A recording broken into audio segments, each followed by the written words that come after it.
2024 तक नूह जैसी, मेवात जैसी पता नहीं कितनी घटनाएं ये लोग कराएंगे। जिस विधानसभा से मैंने एक ऐसे शख्स को चुनाव हराया जो इंसानियत का दुश्मन है, और जिस समय गांधी जी ने कहा था वो लाल किला, तो हिंदुस्तान के मुसलमानों ने ये कहा।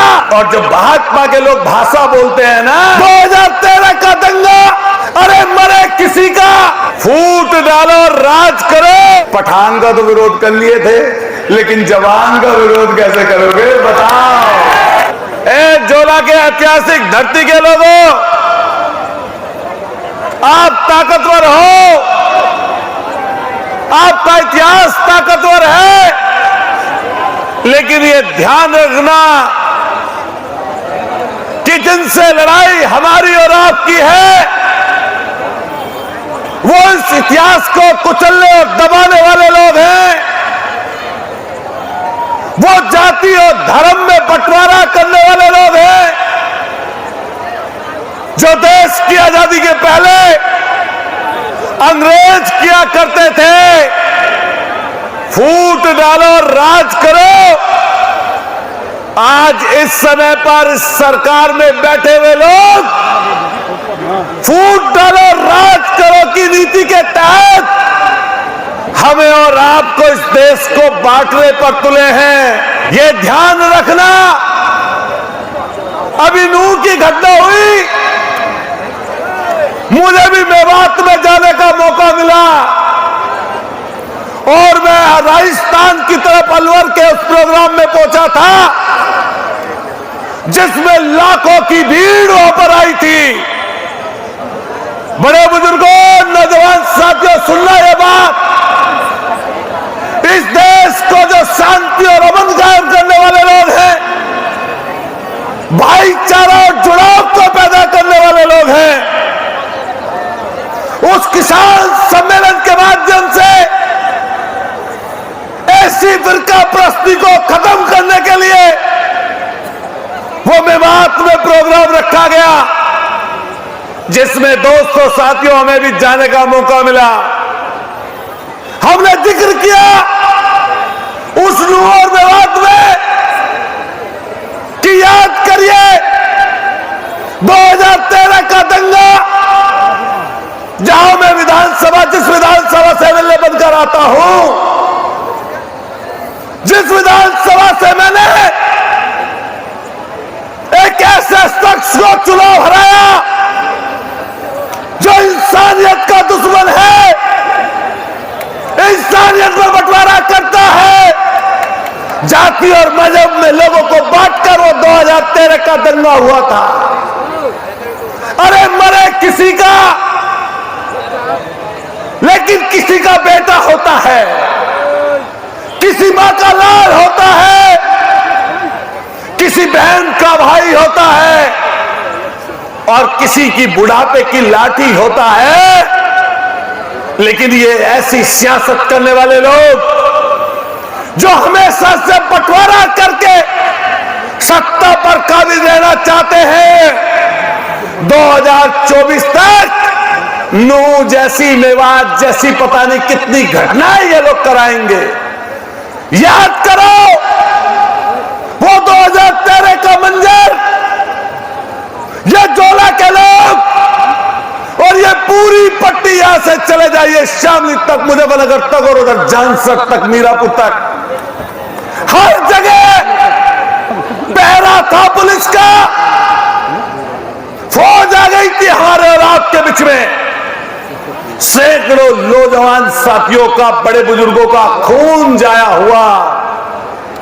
यह ध्यान रखना, उसी की नींव पर, उन्हीं लाशों की सियासत पर भारतीय जनता पार्टी 2014 का चुनाव जीती। कोई विकास का चुनाव नहीं था वो, और यही सियासत पूरे 5 साल 2019 तक उन लोगों ने की।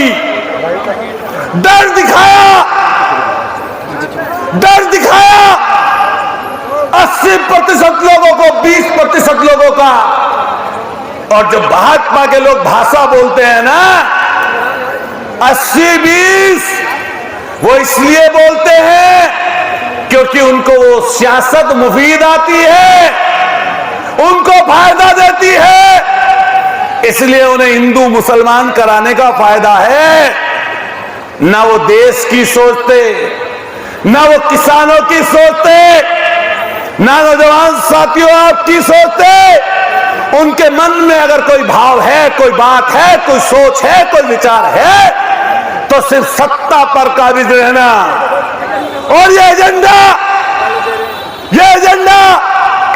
2019 से भी लगातार चल रहा है।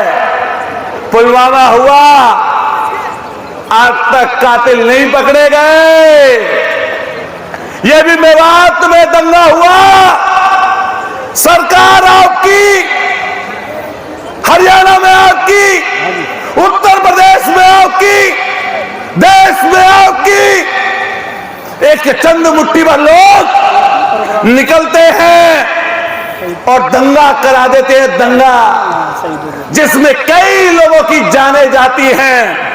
हम इस बात पर नहीं जाना चाहते कि मरे हिंदू या मरे मुसलमान, वही बात आती है किसी का तो जिगर का टुकड़ा गया होगा, लेकिन चूंकि सियासत है, सियासत जिस तरफ बढ़ रही है, टीवी, अखबार, मोबाइल, लोगों के जबान से निकले हुए वो शब्द और लफ्ज जो लोगों को बांटते हो, ऐसी सियासत जो भाई से भाई को लड़ाती हो, ऐसी सियासत जो लोगों में दुश्मनी पैदा करती हो। देश के प्रधानमंत्री जब कपड़े देखकर लोगों का परीक्षण कर लेते हो, देश का प्रधानमंत्री लोगों के कपड़े देखकर यह बताता है कौन अच्छा और कौन बुरा, तो सोचिए सियासत किधर की तरफ जा रही है। और ये सियासत हमें और आपको मिलकर रोकनी है। कोई कितनी भी नफरत की बात करे, कोई कितनी भी जुल्म और जाति की बात करे, ये ध्यान रखना, ये 200 लोगों की कुर्बानियां जो इतिहास के पन्नों पर अमिट छाप छोड़े हुए हैं, बेशक इसे दबा दिया जाए, बेशक कुचल दिया जाए, बेशक छुपा दिया जाए, लेकिन आप और इतिहास इस बात का साक्षी है, हम और आप इस बात के साक्षी हैं कि इस जोला गांव ने देश की कुर्बानी, देश के लिए कुर्बानियां दी हैं। इसलिए कोई सर्टिफिकेट मांगे, कोई अपशब्द बोले, कोई इधर उधर की बात करे, तो सोच लेना सिर्फ सियासती बात है, बंटवारे की सियासत के लिए बात बोली जा रही है। आप ये मत समझना, मैंने नूह में भी ये बात कही, मेवात में, हर जगह मौके पर ये बात बोलता हूं। और दोस्तों, साथियों, समझना और जानना, आप लोग इस हिंदुस्तान की धरती पर बाई चॉइस है, आपने हिंदुस्तान को चाहा। और जिस समय गांधी जी ने कहा था कि एक तरफ पाकिस्तान है और एक तरफ हिंदुस्तान, तो हिंदुस्तान के मुसलमानों ने यह कहा कि यहां पर हमारे पूर्वजों की कब्रें हैं, हमारे बड़ों की कब्रें हैं, यहां पर चमकता दमकता ताजमहल है, वो लाल किला इस बात की दस्तक है कि हमारे पूर्वजों ने उसे खड़ा किया। ये यहां पर खड़ी कुतुब मीनार, ये आपके हमारे पूर्वजों की है। वो इंडिया गेट पर लिखे हुए हजारों नाम जिन्होंने तमाम तरह की सियासतें हिंदू और मुसलमानों ने मिलकर दी, उस पर खुदरावा एक एक नाम वो मुसलमान हिंदू भाई दोनों का है। तो आप लोग इस हिंदुस्तान की जमीन पर अपनी इच्छा से अपना देश समझकर यहां पर है। अगर कोई आपके बीच में ऐसी बात बोले हिंदू और मुसलमान की और देश की, तो कहना ये ऐसा हिंदुस्तान, ये मेरा हिंदुस्तान। क्या बोलेंगे? किसका हिंदुस्तान? जोर से बोलिए हिंदुस्तान, जोर से बोलिए हिंदुस्तान। इसलिए ज्यादा ना बोलकर इतना कहना चाहता हूं कि जब कोई मजमा हो, उसमें अगर बघेरे, शेर, चीते, मौत का कुआं, फिल्मी स्टाइल में कुछ चीज ना हो, तो फिर उसको ध्यान से सुनना। ये मजमा नहीं है, ऐसा मजमा नहीं है कि हुर्रो हो। ये 200 लोगों की सियासत का मजमा है। ये 200 लोगों की सियासत में बैठे हुए उनको श्रद्धांजलि देने के लिए लोग इकट्ठा हुए हैं। इसलिए मेरे भाइयों, मैं आपसे कह के जाऊंगा कि समझना और जानना, खासतौर से नए लड़कों को कह रहा हूं, समझना और जानना, ये इंस्टाग्राम, ये फेसबुक, ये ट्विटर, ये जो भी चीजें हैं, बहुत सारी जिंदगी की सच्चाई नहीं है। बताओ जिंदगी की सच्चाई है क्या? अरे बताओ, सीमा हैदर को तीन वो क्रॉस कराते हुए लाए। बताओ, सीमा हैदर से ज्यादा इंस्टाग्राम तो कौन चल रहा है? कोई नहीं चल रहा। बताओ ना, क्या चल रहा है कोई? लेकिन क्यों चल रहा है? उसे चलवाया जा रहा है, उसे चलवाया जा रहा है भाई। और तो छोड़ो, वो एक मिथिलेश भाटी हैं, उन्होंने कह दिया लप्पू सा और धिंगर सा, वो भी चल गई। अब बताओ, ऐसी चीज के पीछे भागोगे? क्या फायदा? अभी जाओ किसी पिक्चर को देखने।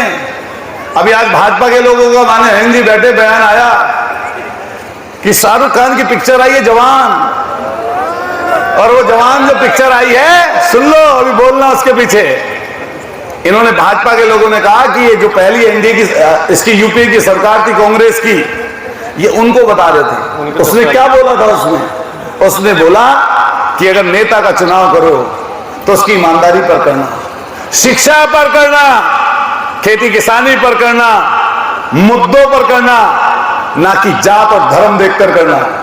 तो बताइए, वो पहले वाले पे लागू होता है या इन पे लागू होता है? ये इन पे लागू होता है। परेशान है बेचारे, अब कुछ बोल भी नहीं सकते। पठान का तो विरोध कर लिए थे, लेकिन जवान का विरोध कैसे करोगे? बताओ, अरे बताओ, जवान का विरोध कैसे करोगे? वर्दी में था जवान, बाप फौज में था। पिक्चर देखी नहीं, तो सुनी है, देख के आऊंगा लेकिन जरूर। इसलिए इकट्ठे रहना, एकजुट रहना, और जो जोड़ने की सियासत करने वाले लोग हैं उनकी मदद करना, ये लड़ाई बहुत बड़ी है। बताओ, क्या आपकी बिना ताकत के हम लोग संगीत संघ को भी हरा पाते हैं? जोर से बोले, क्या हरा पाते कभी? जब सब जाति और वर्ग के लोगों को जोड़ लिया, हिंदू और मुसलमान को इकट्ठा कर लिया, तब उसको गंदी सियासत करने वाले शख्स को अतुल प्रधान ने 15-14 साल लगे, लेकिन हरा दिया। नहीं हरा दिया? बताओ। इसलिए सबसे कह के जाएंगे, हम नूह में जो झगड़ा हुआ, मेवात में हम गए, हमने सिर्फ एक बात कही कि भाईचारा खत्म मत करिए, भाईचारे को मत बिगाड़िए। और जो लोग भाईचारे को बिगाड़ने वाले लोग हैं, उनको हम अच्छा नहीं मानते। हिंदू हो या मुसलमान, जो गलती करे उसको सजा हो, चाहे वो जो सही हो उसे सही माना जाए। बताइए, यही तो चाहते हैं हम सब लोग। लेकिन जात देखकर, धर्म पूछकर, कपड़े देखकर किसी के साथ अगर ऐसी सियासत हो कि जिससे भेदभाव और बढ़े, ऐसी सियासत के हम लोग पक्षधर नहीं हैं। उसूलों पर अगर आंच आए तो टकराना जरूरी है, और जिंदा अगर हो तो जिंदा नजर आना जरूरी है। इसलिए हमारे और आपके उसूलों पर आंच आ रही है, इसलिए टकराएंगे, लड़ेंगे, संघर्ष करेंगे, कोशिश करेंगे कि कैसे चीजें बेहतर की जाए। बताओ, मदद कर दोगे हमारी? एक बार हाथ खड़े करके बताइए, सब मदद करेंगे। बहुत बहुत आपका सबका शुक्रिया, बहुत बहुत धन्यवाद।